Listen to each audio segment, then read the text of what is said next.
Well, Todd Boehly came in as a chairman at Chelsea. It was 3.5 years ago. At first, Boehly tended to invest in veterans. Then when that failed, he kind of moved on to signing a surplus of young players and signing them to very long-term contracts.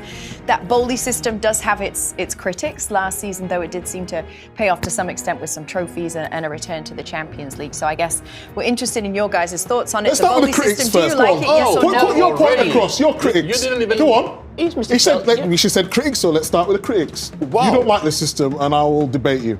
No, listen, there's no right or wrong way of going about running a football club or trying to be successful. It doesn't matter about the system. The point I'm trying to make is we can't pretend this has been a success so far after 3.5 years.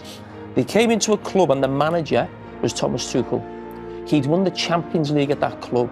At that stage under Thomas Tuchel, Manchester City and Liverpool were possibly the two best teams in world football alongside Real Madrid, so it was very difficult for anybody to win the Premier League. But Chelsea were the third best team. It wasn't Manchester United, it wasn't Arsenal, it was Chelsea. They then changed that manager. Okay, they then take a team who were very close to competing and winning the biggest trophies like they did in the Champions League, and then go and spend, what have we spent? £2 billion, okay? They are no closer, they are further away than what that manager was doing 3.5 years ago in terms of competing with the top teams in the Premier League. They're further away, having spent £2 billion. They've had to bend the rules, or break the rules, if you like, around PSR in England, in terms of selling the women's team to themselves. It didn't break the rules, but listen, we know it wasn't... It's clever, right? Yeah, okay, other teams are doing it now, but...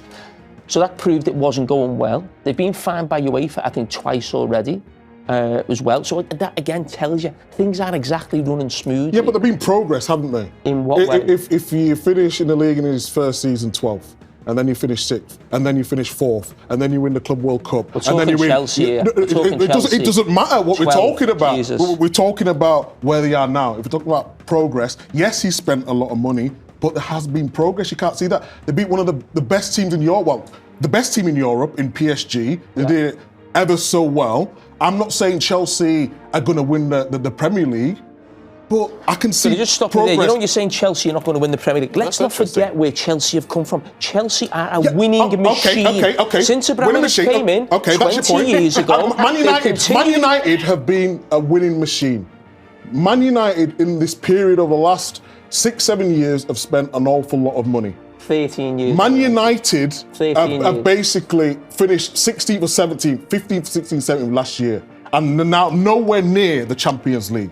So if you go back and say, okay, 12, progress, 6, okay, I agree with you in Poch. I think there was building something special there. I didn't think they need to change the manager, but Maresca's come in. How many managers they had already? But that doesn't matter though. That doesn't matter because he's looking for success. And if you're saying progress, yes, okay, in terms of, you mentioned a way of doing it. At this moment in time, Man City and Arsenal and Liverpool have got a better squad than Chelsea.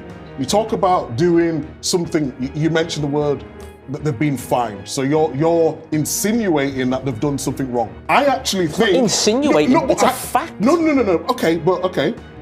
You're insinuating they've done something wrong. I think it's very clever the way Chelsea have done their business, spread contracts over 7-8 years, and you only have to pay, say, 10 million. Say, let's take Mudryk. It's a bad example, but in terms of the deal, they had to spread the deal over an 8-year period. So you don't pay... So that was a success, that deal? I'm saying the way they structured the deal was a success. Do you think they've ended up with an oversaturated squad, though, Micah? I think their squad isn't as good as the rest of the teams I'm talking about in the Premier League. I think they could buy more quality rather than quality. But João Pedro's been a good signing. Kittens did well at Dortmund. And if you look at what they're trying to do, they're trying to buy young players who, if we talk about the players out, I don't know if we can switch to that slide now. How many times Man City have waited too long before they could sell anyone? Chelsea are very good at selling on an asset because they buy them young, they've still got value, and look at the fees here. Madueke, $66.6 million. We go down Nkunku, yes, he had an injury. They made over $1 million in income, yeah. Exactly.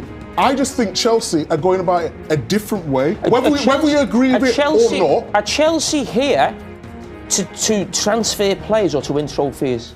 Of course, but they've just won 2 trophies last year. A Mickey Mouse trophy. No, Come on. you can't make Come it. on. Club World Cup. They've just beat PSG, European champions. You've just said they haven't got a squad better than the other teams in the Premier League. How is that possible when you've spent £2 billion on a squad? We need to go.